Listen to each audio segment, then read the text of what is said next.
Kuyugi ko bay sa pagsulod sa atong first day of class. Bahalag na nga gabok na natong mga gipang sulob ni Les pag itong aura pero dili na siya sa gabal sa pagbunal na to karong adlaw.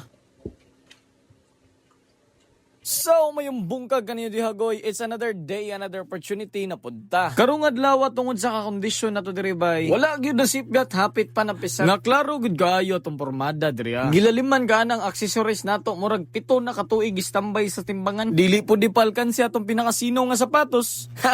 Tabla pa may gioperahan. Bisag ingon ana la natong gamit, grabe pa na sa sulit. Kay kuyog man na nato perminti sa tong journey. Nawa, wag na nato nalikayan kay pagkapirti man gyud natong duka. Ug sa diring naabot na gyud ta sa atong destinasyon. Naginahinay na taglakaw diri padulong sa entrance. So wala pa ta mo sulod ni hapit sa ta sa tindahan kay mo palit tag lace para sa tong shoulder board. Magtak-in busata bago ta mo sulod kay basig mabalian nya ni gliog atong ID ron. Kay pangitaunon pa mo gyud kaayo atong suspender. Wa kahato ng luod or ni left the group na to kay murag sakit-sakit man pud to sa bulsa. Og sa diring nakasulod na gyud ta sa eskwelahan bay. Og excited na bud ko nga makita na tong mga kalahi diri. Bisag kausalag lubag sa tong liog diri makit-an dayon to nato kay gamay ra man nig diferensya atong mga unggoya. Murag usa na pud kadikada nga naghuwat ta diri mao nga tuwa na ning gisaka kay murag gilansangan na magyud atong lubot didto Naabot na ta sa room ug wa gid malikay nga madismayado ta kay murag first pick man ta sa bahay ni kuya. Gilaliman ka nang ikaw ra usa tas wa ka kay baw unsay mong buhaton. Ang kuya ani og dili madayon ang klase kay mapatay man ta nilang mama ani bay. Mahibong manganong sayo kita ni uli. Maabot dayon sa akong pinakahadlukan ang mabawian ta og balon. Naghulat-hulat lang ko diri basig manunga to sila galit. Wala gyud bay nitulo na lang akong laway murag iskruhan man gyud atong lubot diri bay. Nadala na lang ta sa kalay imbis kundis yunis ta kay ta diri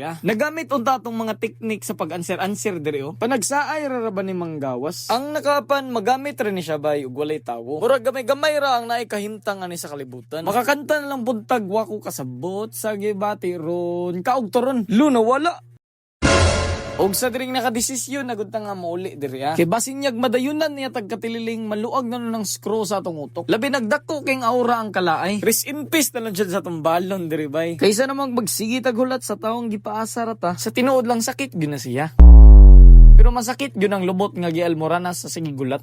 Kalami na ba magpalumos diri labi nag-init kayo karong adlaw. Bisad pa tagitip sa imong itlog makuha magyud diri. Gisugdan na ni nato atong daily fitness by ang maglakaw sa SM nga perting inita. Perting inita.